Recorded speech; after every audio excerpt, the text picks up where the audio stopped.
Bonsoir à tous, bienvenue aux 20h, vous êtes sur Equinox Télévision, c'est une édition bilingue. Innocent Azé, good evening. Bonsoir, Sylvester Police Zanga. Good evening to you, televiewers, and thanks for joining us in this edition of the 8 p.m. bilingual newscast on Equinox Television. In this newscast, we shall be telling you how many councils in the southwest region have witnessed their activities paralyzed due to the deepening Anglophone crisis, with the mayors running into hiding. We shall equally tell you in this newscast how Senegal has missed having a sure qualification for the 16th final of the Russia 2018 FIFA World Cup. Détenus au secrétariat d'État à la Défense à Yaoundé depuis plusieurs mois, Sissoko Ayok Tabé et compagnie ont pu enfin rentrer en contact avec leurs avocats. Ils se sont rencontrés vendredi dernier dans la capitale politique du Cameroun. Le gouvernement camerounais qui a permis cette initiative veut ainsi décrisper cette crise dite anglophone. Et puis en sport, football, Coupe du Monde Russie 2018, la compétition se poursuit au Sénégal. Les Lions de la Teranga ont été tenus en échec début partout ce dimanche face au Japon.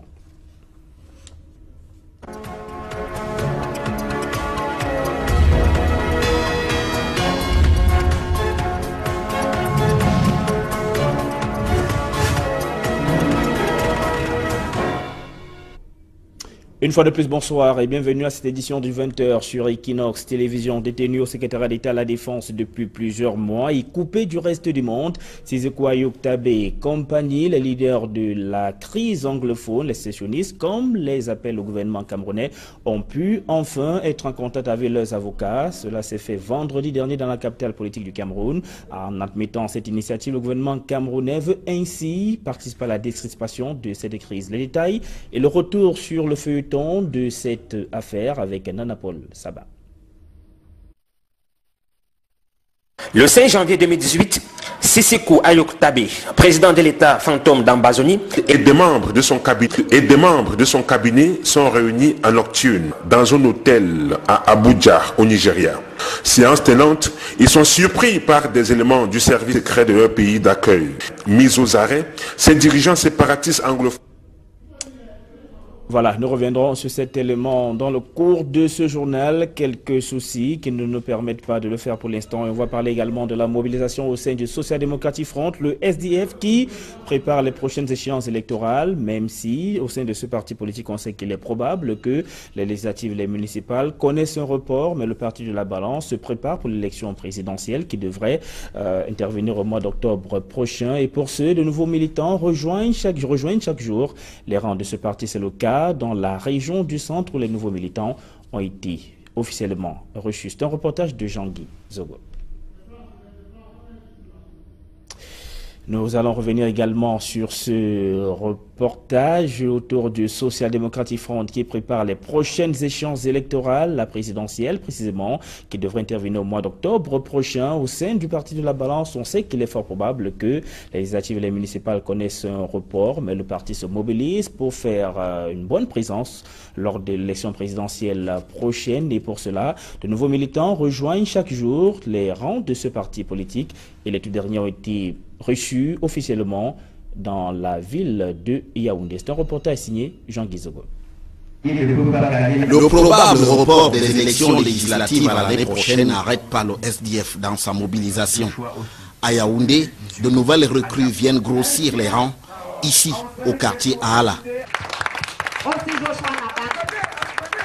Dans le même temps, le candidat du parti à la présidentielle est porté au pinacle par les siens. Pour les responsables du parti, il est question de mobiliser les énergies au sein du SDF pour une participation de qualité aux différents scrutins. Déjà, ils doivent s'inscrire sur les listes électorales. Il y a certains qui ne sont pas encore inscrits. Et si tu n'es pas inscrit, comment est-ce que tu vas prouver que tu es membre du Social Democratic Front? Ils doivent d'abord s'inscrire. Ils doivent avoir les cartes du parti. C'est très important pour nous. Et de deux, ils ne doivent pas avoir peur de l'influence de qui que ce soit. Ils doivent se dire que nous sommes Camerounais, nous devons combattre, nous devons affronter la vérité, nous devons aller de l'avant. En fait, c'est un signal fort que le Social Democratic est en train de monter sur le terrain. C'est vrai qu'au niveau de Yaoundé 3e, les choses vont bien, malgré quelques menaces que les militants reçoivent de part et d'autre. Mais je crois que le train en marche, nous sommes prêts pour affronter les échéances qui arrivent. En dehors de Yaoundé, l'offensive du SDF se déploie aussi dans le Mbamekim, où le village Koro, en Tui, vient d'abriter une campagne de sensibilisation pour les inscriptions sur les listes électorales et l'invitation aux jeunes ruraux à s'intéresser à la politique au lieu de s'en détourner, comme c'est souvent le cas. Ils doivent d'abord se faire enregistrer dans la liste électorale, c'est ce qui est l'importance pour savoir, parce qu'ils réclament les projets.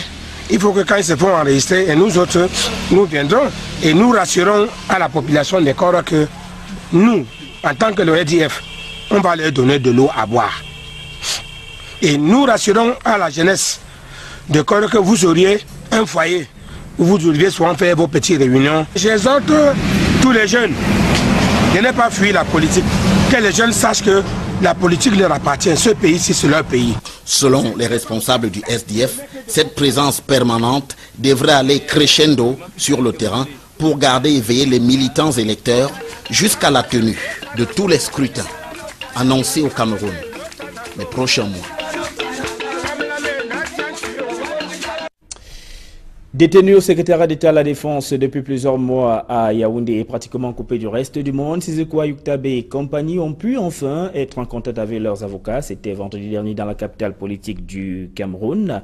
Siseko Ayuk-Tabe a été pendant longtemps présenté comme le président de l'État fantôme de l'Ambazonie. Nana Paul Sabin, dans le reportage qui va suivre, revient sur le feuilleton de cette affaire.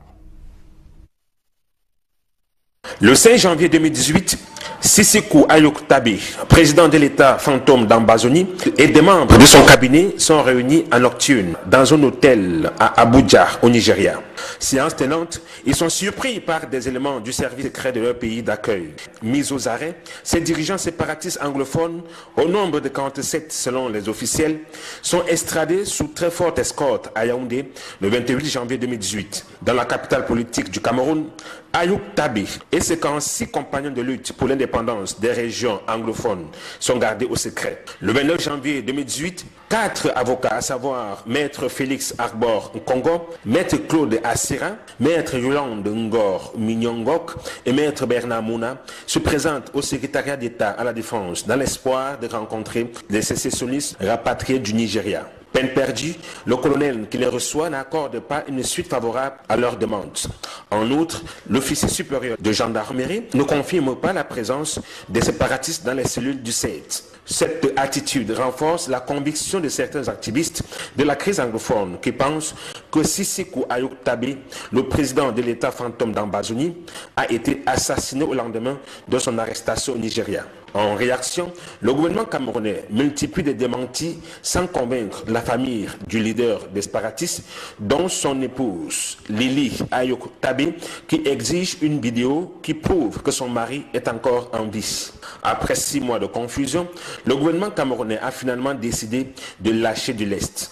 En effet, depuis vendredi, selon les indiscrétions, Ayuk-Tabe, Wilfried Tassan et les autres activistes arrêtés au Nigeria et incarcérés à Yaoundé ont eu la possibilité de rencontrer pour la première fois leurs avocats. Le régime de Yaoundé apporte ainsi la preuve que les séparatistes sont bel et bien en vie. Intéressons-nous à présent aux veuves dont les conditions tardent à s'améliorer au Cameroun. Entre maltraitance et manque de considération au sein de leurs familles respectives, les veuves ne cessent d'appeler à l'aide suite aux injustices dont elles font régulièrement l'objet. Ce cri s'est avéré plus perçant alors que l'on célébrait hier la journée internationale de la veuve. C'est un reportage de Julienne Berthe Bissaï.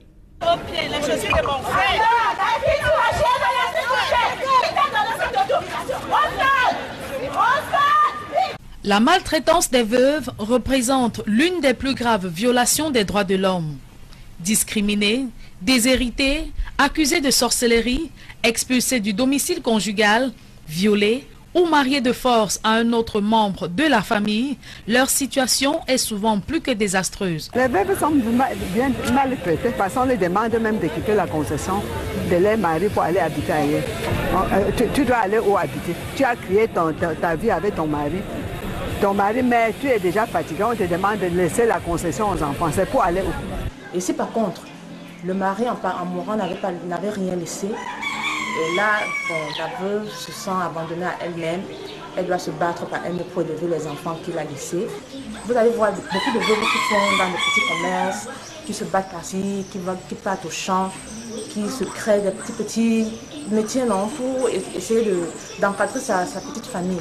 Afin de donner une reconnaissance particulière à la situation des veuves de tout âge, de toute région et culture, l'Assemblée générale des Nations unies a institué la date du 23 juin comme étant la Journée internationale des veuves.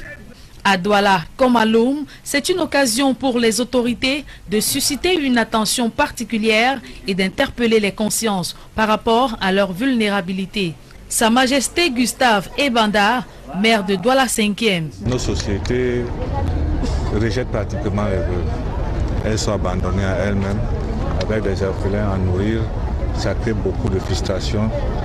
Et nous avons donc dit que Dieu merci qu'une journée a été dédiée à ces veuves-là. À nous de voir ce que nous pouvons faire pour elles, pour leur autonomisation. Cette année, nous sommes passés aux formations en activité génératrice de revenus. Comme vous avez vu exposer là, les produits de leur formation. Donc, elles vont désormais se prendre en charge parce que nous les avons organisées par quartier. Donc, tous les 53 quartiers et villages de l'arrondissement de Douala 5e sont représentés. La journée internationale de la veuve intervient donc comme une amorce de réponse de la communauté internationale au drame que celles-ci vivent. Chaque année, elle est célébrée sous un thème spécifique et l'édition 2018 est une invite à l'amélioration de la situation des veuves. L'église évangélique du Cameroun dans la région du centre fait fi de la crise que traverse cette chapelle religieuse depuis plusieurs mois. La paroisse des Manadalas dans la ville de Yaoundé a été officiellement ouverte ce dimanche. Le pasteur célébrant du culte du jour a invité les paroissiens et les fidèles à se dissocier de toute querelle. C'est un reportage signé Marcelin Gansab. Hier, annexe de Loncac et aujourd'hui paroisse à part entière. 14 mois après le synode général de Ngaoundéré du 23 avril 2017, la paroisse des Manadalas de l'église évangélique du Cameroun voit officiellement le jour. Je déclare officiellement ouverte la paroisse des Manadalas à Yaoundé.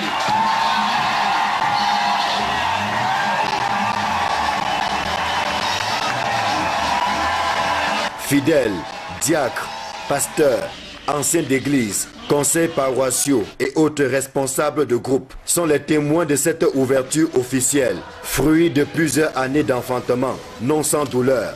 Mais la volonté suprême de Dieu a triomphé et voici sorti des fonds baptismaux le nouveau temple de Dieu.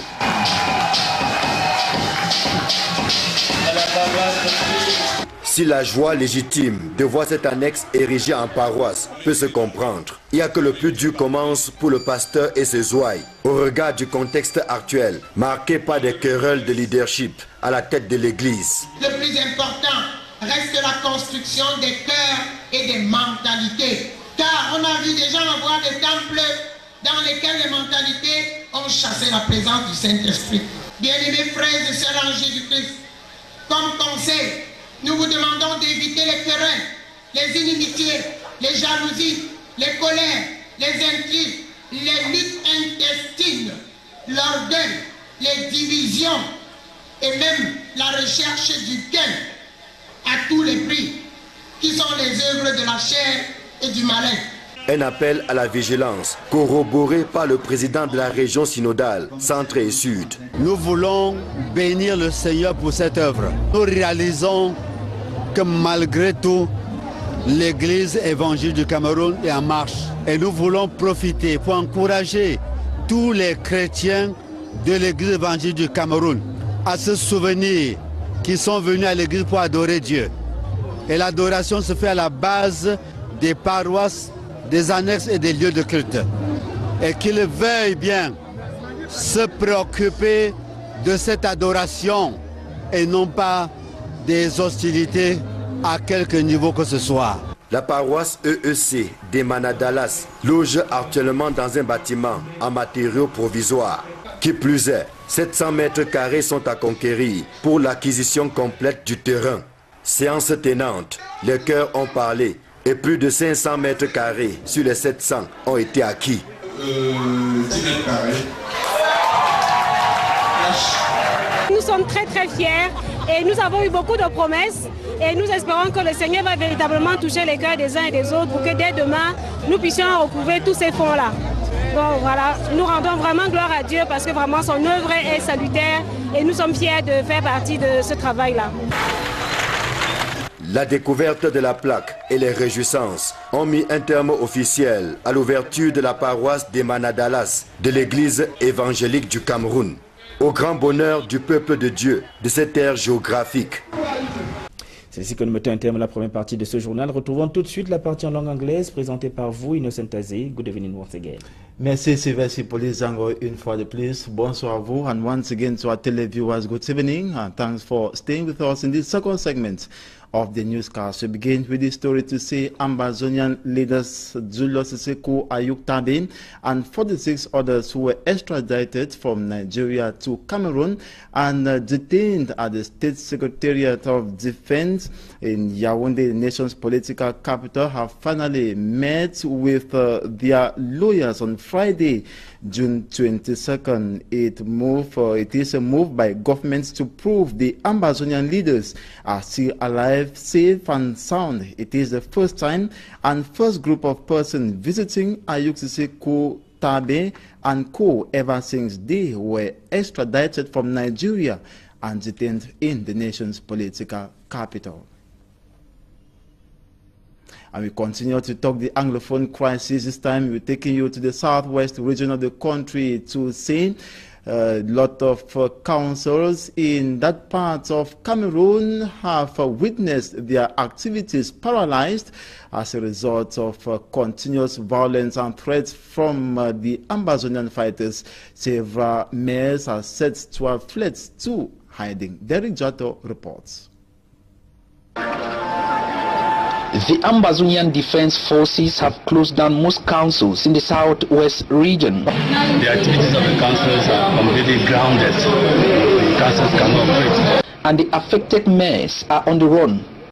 People are on the run, including the mayor.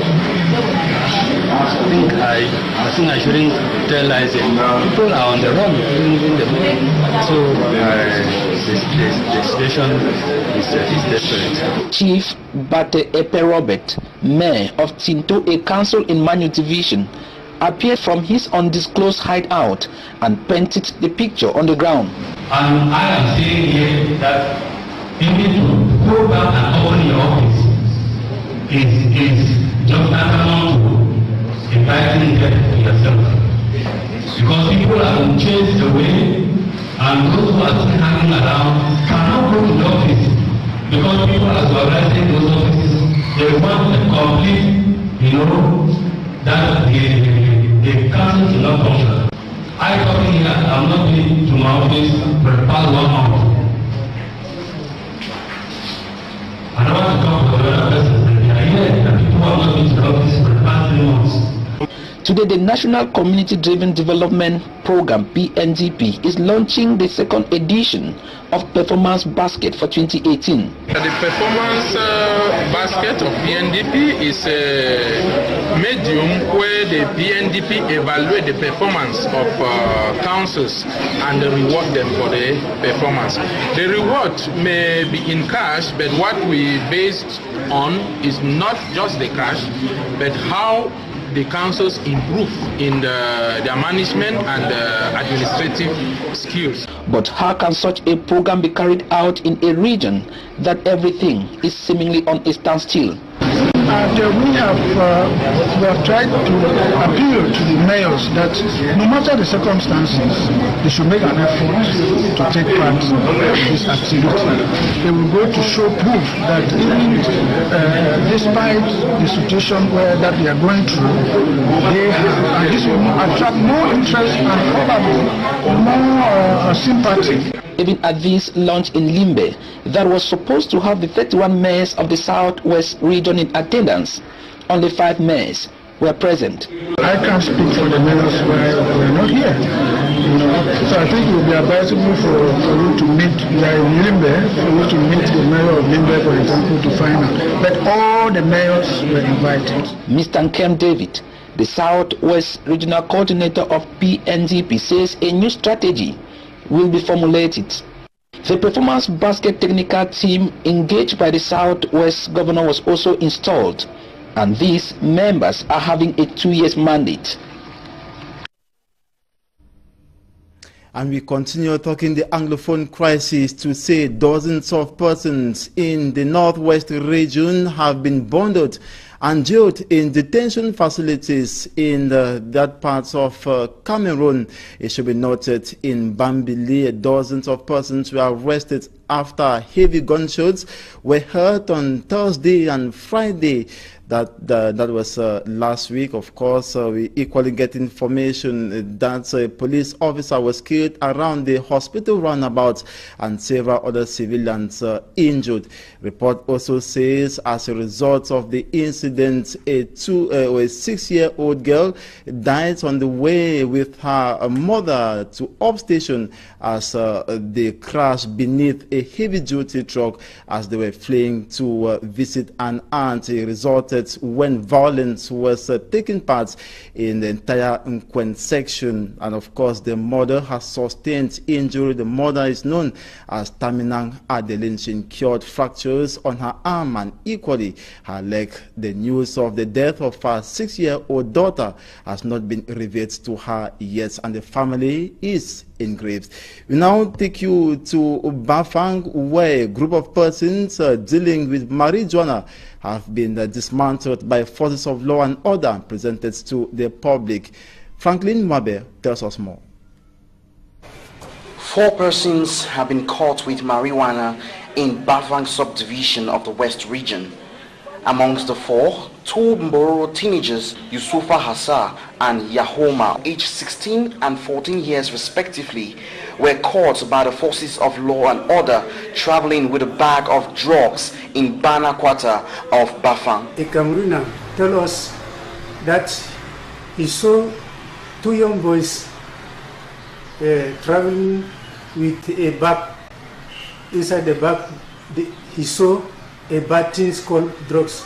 So we went in Bana Kota, Bafang, arrest the 2 young men, Bororo, 14 years and 16 years. When the teenagers were questioned where they got the drugs, they confessed to have bought the drugs from a certain Etemba Toma and his friend Dachoa, who are aged 63 and 61 years respectively, who cultivate the weed in their homes. Pa called Etemba Toma is the man who used to sell them the drugs. We went to Mwanke quarter and arrest the pack. When we reach there, we see the Etembe and Dachua with the drugs in their hands. The Commissioner of Police for Bafang Subdivision, Bidzaha Fandai, says nous demandons toujours, le policier n'est pas sorcier, le policier est celui qui... The police is not a witch, but in charge of verifying information and taking the right actions to bring justice in cases like this. The Commissioner further beckoned on the population of Bafang to work in collaboration with the forces of law and order. We come back to the incident that occurred here on Friday in the nation's economic capital, Douala, where dockers at the Douala seaport went on strike demanding better working conditions and payments of their dues. It should be noted that they were dispersed by forces of law and order who intervened and spread tear gas everywhere. We have details of this report with Armstrong Sander. Angry workers on the streets manifesting their grievances in one of the entryways into the port of Douala. They are in a standoff with police officers who have been dispatched to disperse and calm them. Live and rubber bullets, police firing tear gas at the striking workers characterize the scene, some of them wounded. From the entryway to the Douala seaport, the strike action is spreading into Aqua as police continues chasing the demonstrators. They came out en masse to compel the administrators of the Douala seaport to improve on their working conditions. Ils sont vraiment, aujourd'hui, ils ont compris que rien ne lui vaut plus, à part la mort. Parce qu'ils sont déjà désespérés. The dockers have understood that they are worth nothing again apart from death. We ask for a contract which will determine our minimum wages. We ask for an hour of pay of 2,000 francs and others. Nous avons demandé aussi le remplacement de la carte unique, c'est-à-dire de la première catégorie à la deuxième catégorie à la carte unique qui donne foi à la troisième catégorie. At the first strike, Palifo, we had 11 points, you see, but they decided to give us 6 points. They went to the table, said that they're going to sign a convention. Inside that convention, we have nothing inside there, you see, but even the convention they have signed, they don't want to put it in application, you see. Now, we are tired. Family allowance, contract of work, salary of basic salary, what we call card unit card. Unit card, there are many. We have to have paper rights because now we are feeling bad. Our children is not going to the school. Our wife is running to our house. We don't have possibility to eat. We don't have possibility to eat. We need to our rights. Please, we need to our rights. Because we try to, we are doing the job. Very nice. There's no problem. We are doing the job very well. The national president of Dockers Association, Mr. Mvondi Ebele Jean-Pierre, said they have a total of 10 points. The Dockers said they have consulted all concerned authorities from the port to the ministries in Yaoundé, but have not received any positive response this far. This is why the Dockers have opted for this demonstration today, which they qualify as peaceful. The demonstrators rather met with a repressive reaction from the authorities. Authorities who came to the scene were unable to solve the problem. So we are waiting to see the next steps taken by the authorities. But as for the president, they will continue to press on until their rights are respected. Ça, c'est la lettre que j'écris au président de la République, à son excellence, M. Paul Biya. The president is actually tense. I need to put on my mask because tear gas thrown today is not really easy. We approached JPAC to get their own side of the story, but the gate was blocked for journalists. And a lot of inefficiencies still rocked the Douala Seaport during a walking visit by Transport Minister Jean-Ernest Masina-Ngale Bibehe. Urged authorities of the Douala Seaport to boost their efforts in ensuring that quality services are rendered. We have details of this report with Babila Jonathan. The Douala Seaport is a strategic maritime transport amenity in the Central African sub-region, with landlocked countries like the Central African Republic and Chad depending on it. Close to 95% of maritime and trade activities in Cameroon go through the seaport. However, the Douala Seaport is plagued by several inefficiencies. One of them concerns infrastructures that have been fading out of capacity over the years. The lifespan of the infrastructures have elapsed, while transactions continue increasing to over 12 million tons of goods per year. And this is why Transport Minister Ernest Masina-Ngale Bibehe, on a working visit to Douala, urged the seaport authorities to step up efforts geared towards upgrading services for a more fluid import and export activities. Port autonome de Douala et le corridor national doivent reformer.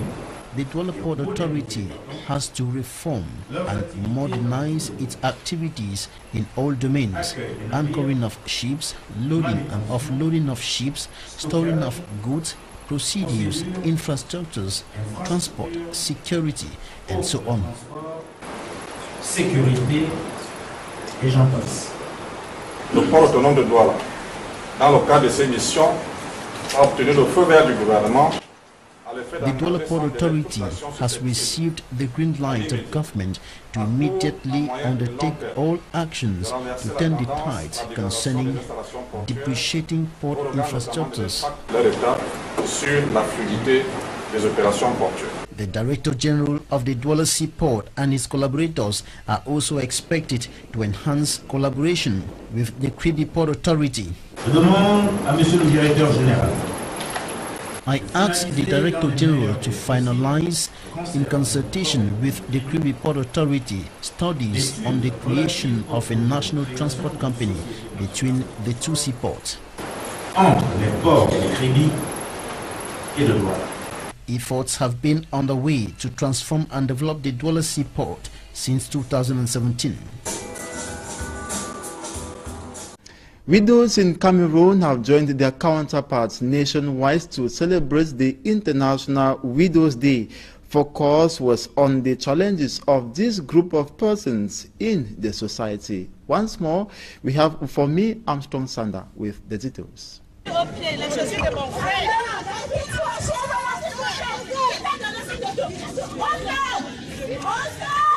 Maltreatment of widows represents one of the worst human rights violations and is a principal obstacle to her participation in public and political life as well as today's community development.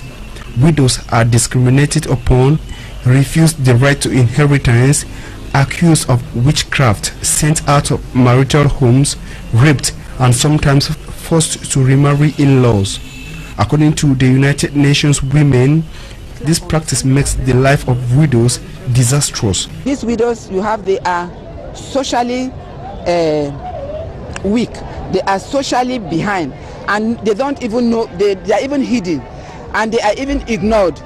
And sometimes these widows have the in-laws drive them from the house. The in-laws don't even want to give them documents. In an effort to give particular attention to the situation of widows of all ages, culture and origin, the United Nations General Assembly instituted the 23rd of June every year as the International Widows' Day.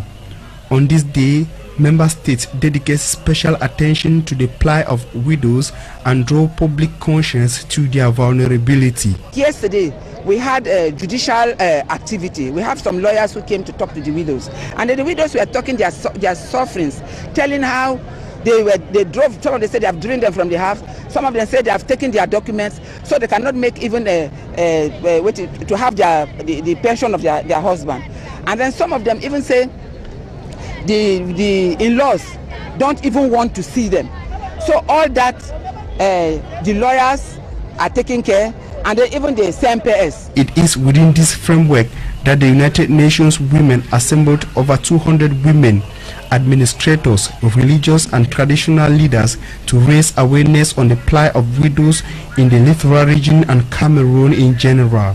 They place forward recommendations to improve widows' participation in political and leadership positions. The same objective was the central message of the International Widows' Day celebration in Lum, Mongo division of the Littoral region. Here, the widows painted out their daily realities. This day in Lum as well as in Douala came as a direct positive response from the public to the hardship that widows face daily. The theme of this year's celebration is built on amelioration of the situation of widows. And hundreds of migrants have been saved or rescued in the Mediterranean Sea. The rescue operations come amid growing arguments over who should take the migrants by Coast Guards. Details with Euronews. Spain's Maritime Rescue Service released footage on Saturday of a Coast Guard vessel picking up migrants from an inflatable dinghy in the Alboran Sea, off the southwest of the country. Altogether, over 750 people were rescued from around 25 small boats, all trying to reach Spanish shores. Some of the migrants were picked up near the Canary Islands and others from the Straits of Gibraltar, a busy shipping lane with treacherous currents. Further east, the rescue ship Lifeline picked up over 200 migrants in the sea between Libya and Malta on Thursday. The Maltese military provided support supplies to the vessel.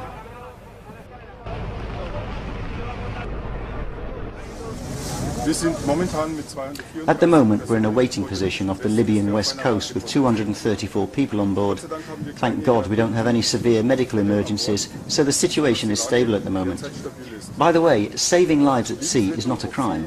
It's a legal obligation. Also, bringing back those people to Libya isn't possible, as it would go against the Geneva Refugee Convention.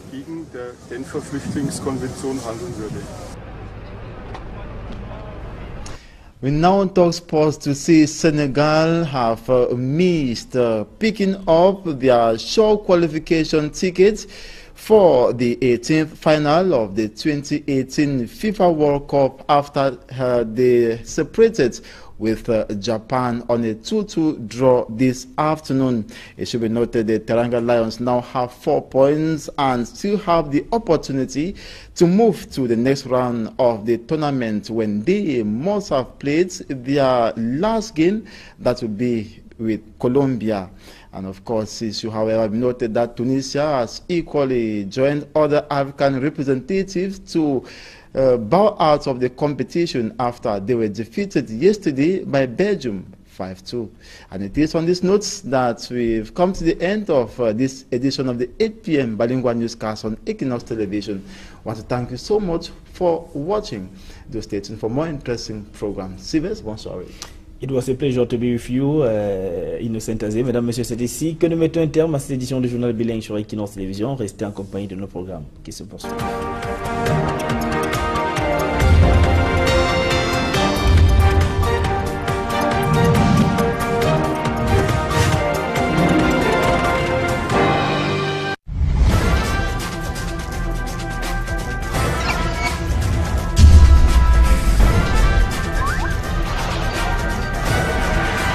Equinox.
Bonsoir à tous, bienvenue aux 20h, vous êtes sur Equinox Télévision, c'est une édition bilingue. Innocent Azé, good evening.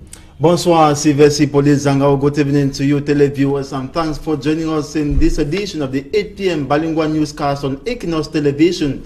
In this newscast, we shall be telling you how many councils in the southwest region have witnessed their activities paralyzed due to the deepening Anglophone crisis, with the mayors running into hiding. We shall equally tell you in this newscast how Senegal has missed having a sure qualification for the 16th final of the Russia 2018 FIFA World Cup. Détenus au secrétariat d'État de la Défense à Yaoundé depuis plusieurs mois, Sissoko Ayuk Tabé et compagnie ont pu enfin rentrer en contact avec leurs avocats. Ils se sont rencontrés vendredi dernier dans la capitale politique du Cameroun. Le gouvernement camerounais qui a permis cette initiative veut ainsi décrisper cette crise dite anglophone. Et puis en sport, football, Coupe du Monde Russie 2018, la compétition se poursuit. Le Sénégal, les Lions de la Teranga ont été tenus à l'échec début partout ce dimanche face au Japon.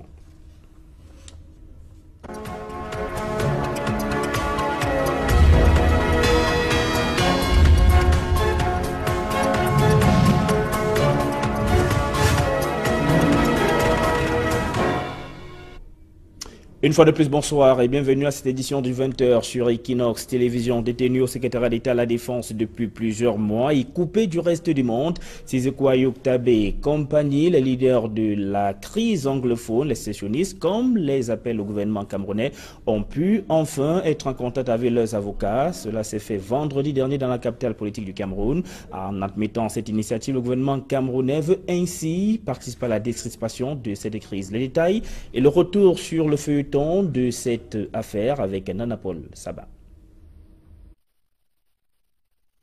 Le 5 janvier 2018, Siseko Ayok Tabe, président de l'État fantôme d'Ambazoni, et des membres de son cabinet sont réunis en nocturne dans un hôtel à Abuja, au Nigeria. Séance tenante, ils sont surpris par des éléments du service secret de leur pays d'accueil. Mis aux arrêts, ces dirigeants séparatistes anglophones. Voilà, nous reviendrons sur cet élément dans le cours de ce journal. Quelques soucis qui ne nous permettent pas de le faire pour l'instant. On va parler également de la mobilisation au sein du Social Democratic Front, le SDF, qui prépare les prochaines échéances électorales, même si au sein de ce parti politique, on sait qu'il est probable que les législatives et les municipales connaissent un report, mais le parti de la balance se prépare pour l'élection présidentielle qui devrait intervenir au mois d'octobre prochain. Et pour ce, de nouveaux militants rejoignent chaque jour les rangs de ce parti. C'est le cas dans la région du centre où les nouveaux militants ont été officiellement reçus. C'est un reportage de Jean-Guy Zogo.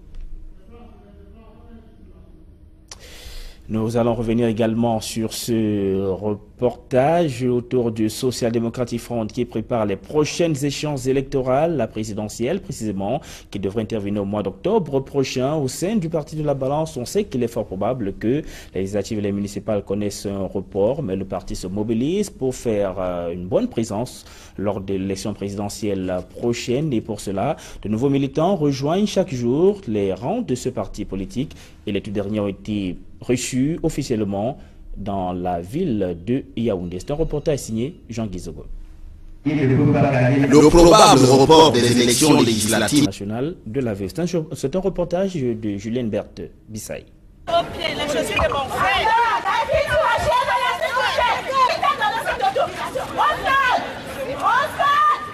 La maltraitance des veuves représente l'une des plus graves violations des droits de l'homme.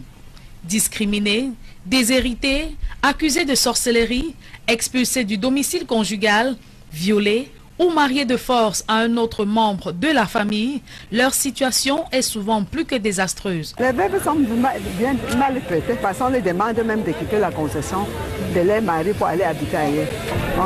Tu dois aller où habiter? Tu as créé ta vie avec ton mari. Ton mari, mais tu es déjà fatigué, on te demande de laisser la concession aux enfants. C'est pour aller où? Et si par contre, le mari en mourant n'avait rien laissé, et là, bon, la veuve se sent abandonnée à elle-même, elle doit se battre par elle-même pour élever les enfants qu'il a laissés. Vous allez voir beaucoup de veuves qui font dans les petits commerces, qui se battent par-ci, qui partent au champ, qui se créent des petits métiers pour essayer d'encadrer sa petite famille. Afin de donner une reconnaissance particulière à la situation des veuves de tout âge, de toute région et culture, l'Assemblée générale des Nations unies a institué la date du 23 juin comme étant la Journée internationale des veuves. À Douala comme à Lom, c'est une occasion pour les autorités de susciter une attention particulière et d'interpeller les consciences par rapport à leur vulnérabilité. Sa Majesté Gustave Ebanda, maire de Douala 5e. Nos sociétés rejettent pratiquement les veuves. Elles sont abandonnées à elles-mêmes, avec des orphelins à nourrir. Ça crée beaucoup de frustration. Et nous avons donc dit que Dieu merci qu'une journée a été dédiée à ces veuves-là. À nous de voir ce que nous pouvons faire pour elles, pour leur autonomisation. Cette année, nous sommes passés aux formations en activité génératrice de revenus. Comme vous avez vu exposer là, les produits de leur formation. Donc, elles vont désormais se prendre en charge parce que nous les avons organisées par quartier. Donc, tous les 53 quartiers et villages de l'arrondissement de Douala 5e sont représentés.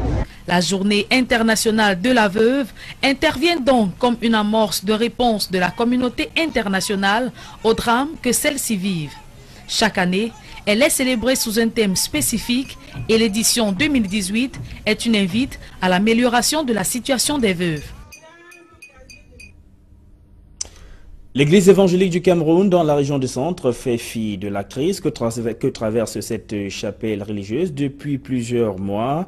La paroisse des Manadalas dans la ville de Yaoundé a été officiellement ouverte ce dimanche. Le pasteur célébrant du culte du jour a invité les paroissiens et les fidèles à se dissocier de toute querelle. C'est un reportage signé Marcelin Gansab.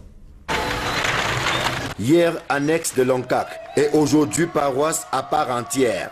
14 mois après le synode général de Ngaoundéré du 23 avril 2017, la paroisse des Manadalas de l'église évangélique du Cameroun voit officiellement le jour. Je déclare officiellement ouverte la paroisse des Manadalas à Yaoundé.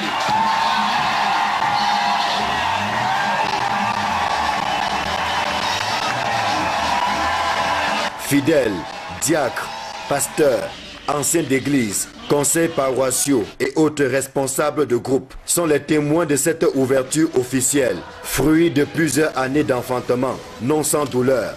Mais la volonté suprême de Dieu a triomphé et voici sorti des fonds baptismaux le nouveau temple de Dieu.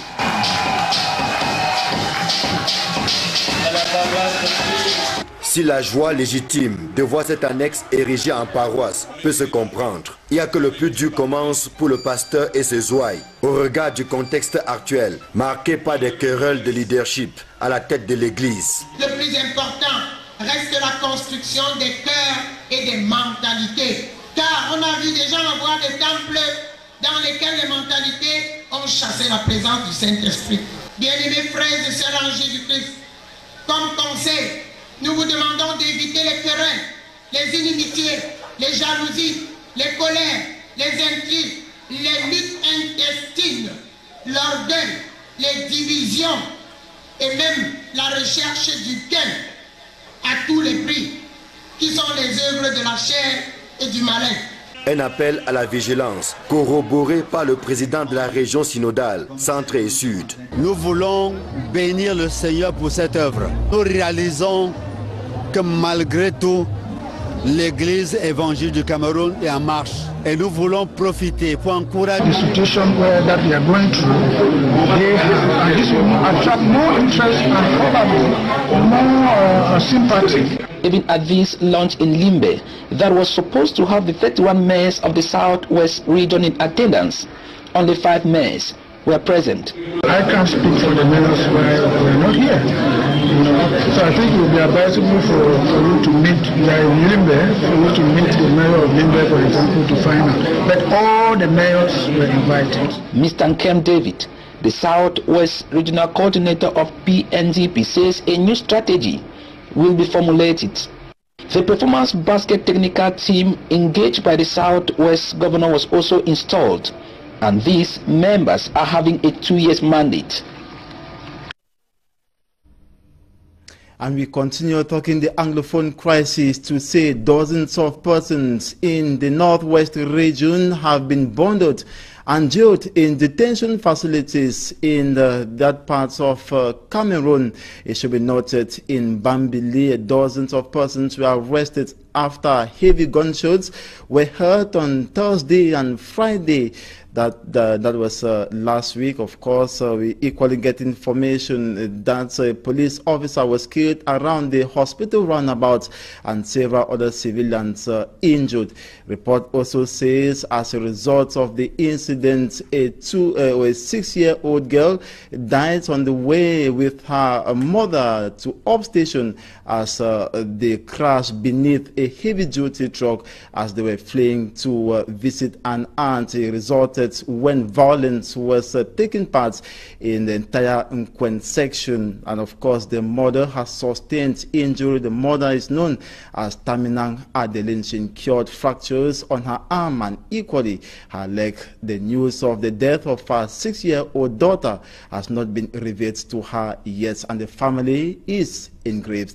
We now take you to Bafang, where a group of persons dealing with marijuana have been dismantled by forces of law and order and presented to the public. Franklin Mabe tells us more. 4 persons have been caught with marijuana in Bafang subdivision of the West region. Amongst the four, two Mboro teenagers, Yusufa Hassa and Yahoma, aged 16 and 14 years respectively, were caught by the forces of law and order traveling with a bag of drugs in Bana quarter of Bafang. A Cameroonian told us that he saw two young boys traveling with a bag. Inside the bag, he saw a bad things called drugs. So we went in Bana Kota, Bafang, arrest the two young men, Bororo, 14 years and 16 years. When the teenagers were questioned why they got the drugs, they confessed to have bought the drugs from a certain Etemba Toma and his friend Dachoa, who are aged 63 and 61 years respectively, who cultivate the weed in their homes. Pa called Etemba Toma is the man who used to sell them the drugs. We went to Mwanke quarter and arrest the Pa. When we reach there, we see the Etembe and Dachua with the drugs in their hands. The Commissioner of Police for Bafang Subdivision, Bidzaha Fandai, says nous demandons toujours, le policier n'est pas sorcier, le policier est celui qui. The police is not a witch, but in charge of verifying information and taking the right actions to bring justice in cases like this. The Commissioner further beckoned on the population of Bafang to work in collaboration with the forces of law and order. We come back to the incident that occurred here on Friday in the nation's economic capital, Douala, where dockers at the Douala seaport went on strike demanding better working conditions and payments of their dues. It should be noted that they were dispersed by forces of law and order who intervened and spread tear gas everywhere. We have details of this report with Armstrong Sander. Angry workers on the streets manifesting their grievances in one of the entryways into the port of Douala. They are in a standoff with police officers who have been dispatched to disperse and calm them. Live and rubber bullets, police firing tear gas at the striking workers characterize the scene. Some of them wounded. Tous les chrétiens de l'église évangélique du Cameroun à se souvenir qu'ils sont venus à l'église pour adorer Dieu. Et l'adoration se fait à la base des paroisses, des annexes et des lieux de culte. Et qu'ils veuillent bien se préoccuper de cette adoration et non pas des hostilités à quelque niveau que ce soit. La paroisse EEC des Manadalas loge actuellement dans un bâtiment en matériaux provisoires. Qui plus est, 700 mètres carrés sont à conquérir pour l'acquisition complète du terrain. Séance tenante, les chœurs ont parlé et plus de 500 mètres carrés sur les 700 ont été acquis. 10 mètres carrés. Nous sommes très fiers et nous avons eu beaucoup de promesses et nous espérons que le Seigneur va véritablement toucher les cœurs des uns et des autres pour que dès demain nous puissions recouvrer tous ces fonds-là. Donc voilà, nous rendons vraiment gloire à Dieu parce que vraiment son œuvre est salutaire et nous sommes fiers de faire partie de ce travail-là. La découverte de la plaque et les réjouissances ont mis un terme officiel à l'ouverture de la paroisse des Manadalas de l'église évangélique du Cameroun, au grand bonheur du peuple de Dieu de cette ère géographique. C'est ainsi que nous mettons un terme à la première partie de ce journal. Retrouvons tout de suite la partie en langue anglaise présentée par vous, Innocent Azé. Good evening once again. Merci Sylvester Polizango une fois de plus. Bonsoir à vous and once again to our televiewers. Good evening and thanks for staying with us in this second segment of the newscast. We begin with the story to say Ambazonian leaders Julius Seko Ayuk Tabin and 46 others who were extradited from Nigeria to Cameroon and detained at the State Secretariat of Defense in Yaoundé, the nation's political capital, have finally met with their lawyers on Friday, June 22nd. It is a move by governments to prove the Ambazonian leaders are still alive, safe and sound. It is the first time and first group of persons visiting Ayuk Seko Tabe and co. ever since they were extradited from Nigeria and detained in the nation's political capital. And we continue to talk the Anglophone crisis. This time we're taking you to the southwest region of the country to see a lot of councils in that part of Cameroon have witnessed their activities paralyzed as a result of continuous violence and threats from the Amazonian fighters. Several mayors are said to have fled to hiding. Derek Jato reports.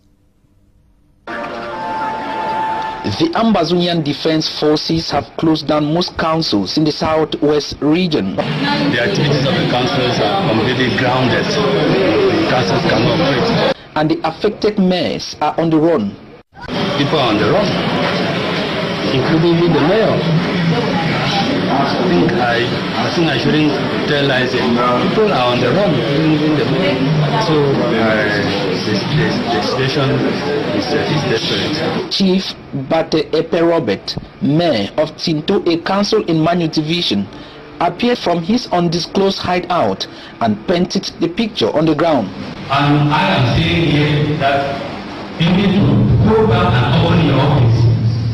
It's just tantamount to inviting death to yourself.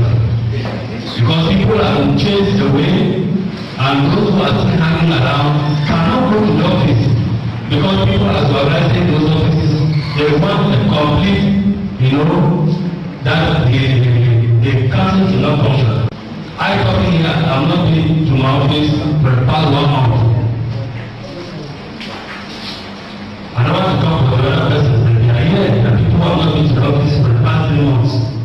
Today, the National Community Driven Development Program, PNDP, is launching the second edition of Performance Basket for 2018. The Performance Basket of PNDP is a medium where the PNDP evaluate the performance of councils and reward them for the performance. The reward may be in cash, but what we based on is not just the cash, but how the councils improve in their management and administrative skills. But how can such a program be carried out in a region that everything is seemingly on a standstill? We have tried to appeal to the mayors that no matter the circumstances, they should make an effort to take part in this activity. They will go to show proof that even despite... L'année prochaine n'arrête pas le SDF dans sa mobilisation. À Yaoundé, de nouvelles recrues viennent grossir les rangs, ici au quartier Aala. Dans le même temps, le candidat du parti à la présidentielle est porté au pinacle par les siens. Pour les responsables du parti, il est question de mobiliser les énergies au sein du SDF pour une participation de qualité aux différents scrutins. Déjà, ils doivent s'inscrire sur les listes électorales. Il y a certains qui ne sont pas encore inscrits. Et si tu n'es pas inscrit, comment est-ce que tu vas prouver que tu es membre du Social Democratic Front? Ils doivent d'abord s'inscrire. Ils doivent avoir les cartes du parti. C'est très important pour nous. Et de deux, ils ne doivent pas avoir peur de l'influence de qui que ce soit. Ils doivent se dire que nous sommes Camerounais, nous devons combattre, nous devons affronter la vérité, nous devons aller de l'avant. En fait, c'est un signal fort que le social-démocratique est en train de monter sur le terrain. C'est vrai qu'au niveau des Yaoundé 3e, les choses vont bien, malgré quelques menaces que les militants reçoivent de part et d'autre. Mais je crois que le train en marche, nous sommes prêts pour affronter les échéances qui arrivent. En dehors des Yaoundé, l'offensive du SDF se déploie aussi dans le Mbamekim, où le village Koro, en Tui, vient d'abriter une campagne de sensibilisation pour les inscriptions sur les listes électorales et l'invitation aux jeunes ruraux à s'intéresser à la politique au lieu de s'en détourner, comme c'est souvent le cas. Ils doivent d'abord se faire enregistrer dans la liste électorale, c'est ce qui est l'importance, pour savoir, parce qu'ils réclament les projets, il faut que quand ils se font enregistrer, et nous autres, nous viendrons et nous rassurons à la population des Koro que nous, en tant que le EDF, on va leur donner de l'eau à boire. Et nous rassurons à la jeunesse de Koro que vous auriez un foyer où vous deviez souvent faire vos petites réunions. J'exhorte tous les jeunes de ne pas fuir la politique. Que les jeunes sachent que la politique leur appartient. Ce pays-ci, c'est leur pays. Selon les responsables du SDF, cette présence permanente devrait aller crescendo sur le terrain pour garder et veiller les militants électeurs jusqu'à la tenue de tous les scrutins annoncés au Cameroun les prochains mois. Détenu au secrétariat d'État à la Défense depuis plusieurs mois à Yaoundé et pratiquement coupé du reste du monde, Sissoco Ayuk Tabé et compagnie ont pu enfin être en contact avec leurs avocats. C'était vendredi dernier dans la capitale politique du Cameroun.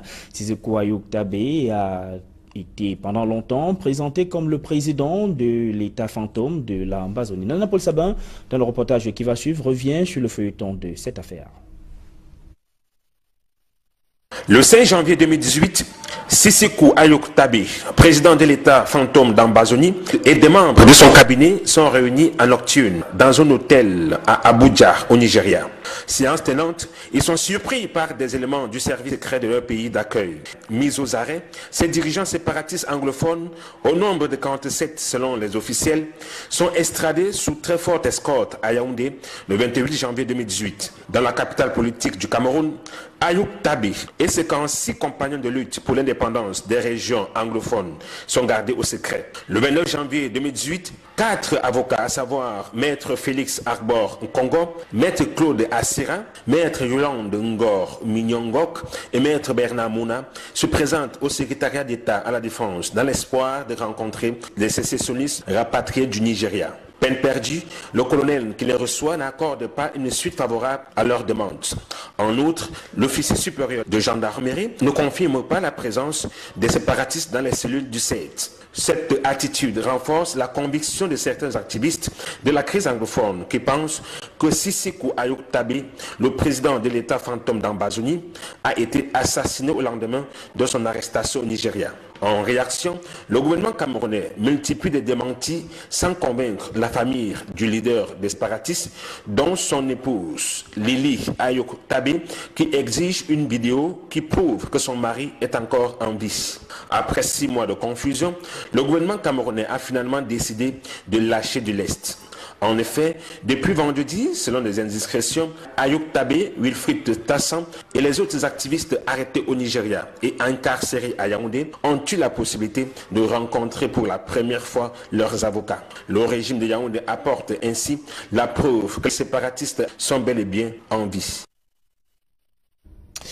Intéressons-nous à présent aux veuves dont les conditions tardent à s'améliorer au Cameroun. Entre maltraitance et manque de considération au sein de leurs familles respectives, les veuves ne cessent d'appeler à l'aide suite aux injustices dont elles font régulièrement l'objet. Ce cri s'est avéré plus perçant alors que l'on célébrait hier la journée internationale